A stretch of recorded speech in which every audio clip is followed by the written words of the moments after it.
Welcome, everyone, to the English Vision podcast. Thank you for joining us today. I am John, and I am here with Sarah. Today, we are going to talk about something that is incredibly important for anyone working in an English-speaking professional environment.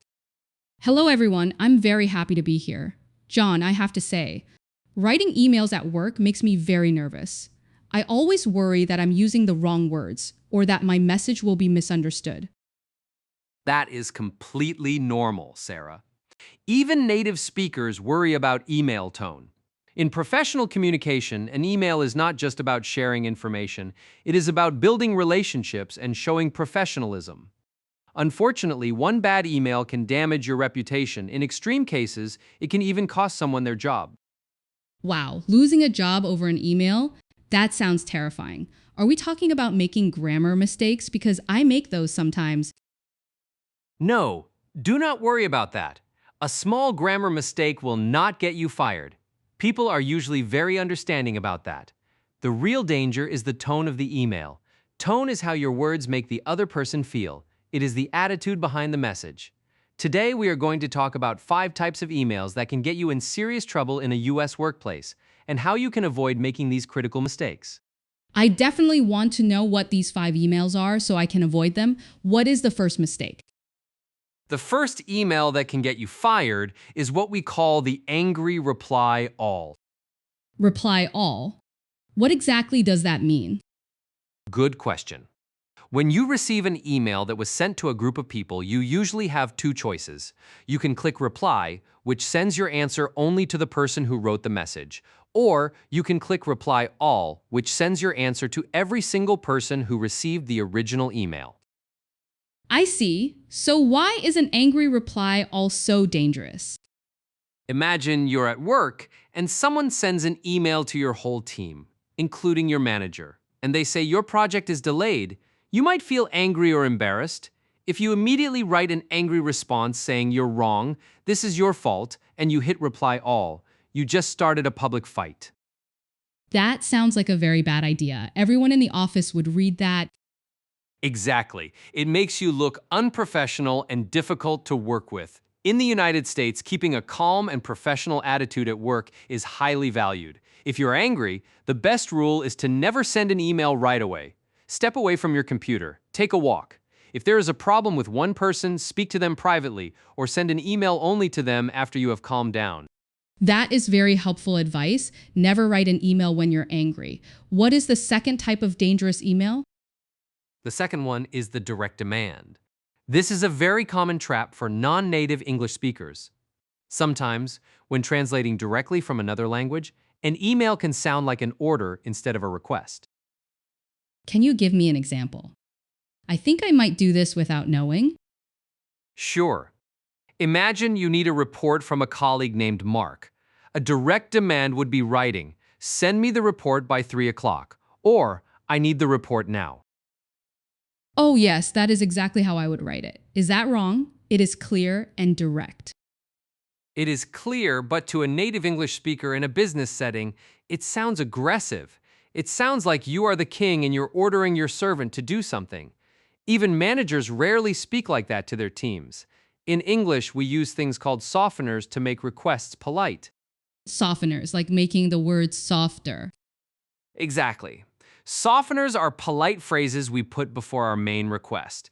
Instead of saying, "Send me the report," you should use a question. You could say, "Could you please send me the report?" Or, "Would it be possible to get the report by 3 o'clock?" Could you please send me the report? That does sound much nicer. It shows respect for the other person. Yes, and that is what we mean when we say you want to command respect. Commanding respect does not mean giving commands or orders. It means communicating so professionally that people naturally respect you. Using softeners like "please," "could you," or "I would appreciate it," it goes a long way in building that respect. I will definitely write down those phrases, could you please? And I would appreciate it if, okay, I'm ready for the third email mistake. What is it? Number 3 is the overly casual email to leadership or clients. Casual means relaxed, right? Like talking to a friend. But I see people in American movies talking to their bosses like they are friends all the time. That is true. US business culture is generally more casual than in many other countries. People often use first names even with their boss. However, there is a limit. You still need to maintain professional boundaries. An overly casual email is when you use slang, text message abbreviations, or an unprofessional greeting.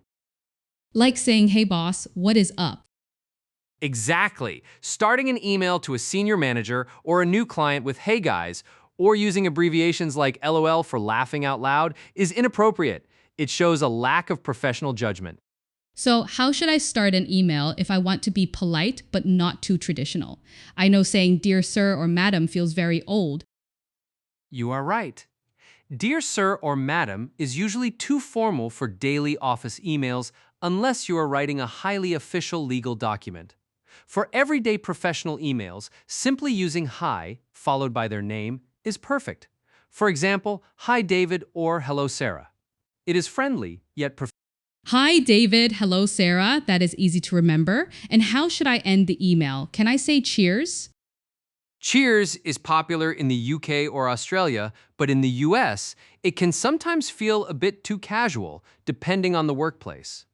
Safe and professional ways to end an email in the US are best regards, kind regards, or simply best. Best regards. I like that one. Okay, we have covered the angry reply, all the direct demand, and the overly casual email. What is the fourth dangerous email?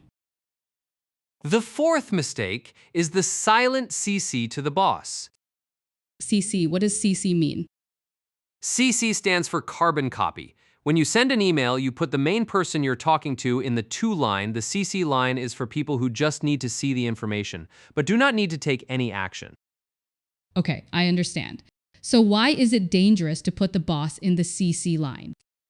It is dangerous when you do it secretly to report a mistake. Imagine your coworker, Lisa, forgot to attach a document. If you reply to Lisa and say you forgot the document, and you put her manager in the CC line, you are essentially telling on her. You are publicly pointing out her mistake to her boss. Oh, I see. It is like telling the teacher that another student did something wrong. It feels mean. That is a perfect comparison. It destroys trust between coworkers. It makes you look like you enjoy making others look bad. If someone makes a small mistake, just email them directly. Give them a chance to fix it privately. You only need to copy a manager if a project is seriously failing and leadership needs to intervene, but it should never be used as a weapon against a colleague. I completely agree. Trust is so important at work. So be careful with the CC line. Now, what is the final email mistake that can get us fired? The fifth and final one is the unreadable novel. A novel, like a long book? People write books in emails? Sometimes it feels like they do. This is an email that is extremely long, has no clear structure, and does not state the purpose clearly. In the business world, everyone is busy. Time is money. If you send an email that is 4 paragraphs long just to ask one simple question, people will get frustrated.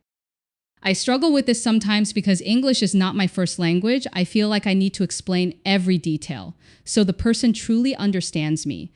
I worry that if I make it too short, I will sound rude. That is a very common and understandable fear. But in English business writing, clear and concise is considered polite. Being concise means using only the words you need. Wasting a busy person's time with a long email is actually considered slightly rude. That is very interesting. Clear and short is polite. How can I make my emails shorter but still polite? Start with a clear subject line. The subject line is the title of the email. It should tell the reader exactly what the email is about before they even open it. Instead of a subject line that just says, question, use something specific, like, question about the marketing budget for Tuesday. That makes sense. The reader immediately knows what to expect. Yes. Next, put your main point in the very first sentence. Do not make the reader search for the reason you are writing. You can start with a brief, polite greeting like, I hope you're having a good week. Then immediately state your purpose. For example, I'm writing to ask for your approval on the new budget.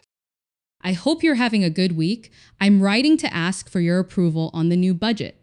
That is very clear. Then, if you need to provide background information, Use bullet points. Bullet points make information very easy to scan with your eyes. People love lists. Bullet points are great. It forces you to write shorter sentences too. Exactly. So, to review, keep the emails focused. Do not send angry messages to groups.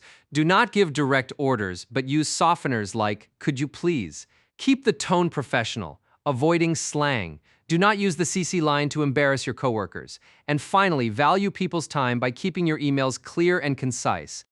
This has been incredibly helpful, John. I feel much more confident about opening my inbox tomorrow morning. I will definitely practice using softeners and making my requests more polite. I am glad to hear that, Sarah. Remember, mastering professional English communication takes time and practice. Do not be too hard on yourself. Just keep these principles in mind and you will do great. Thank you all for listening today. We will see you in the next episode.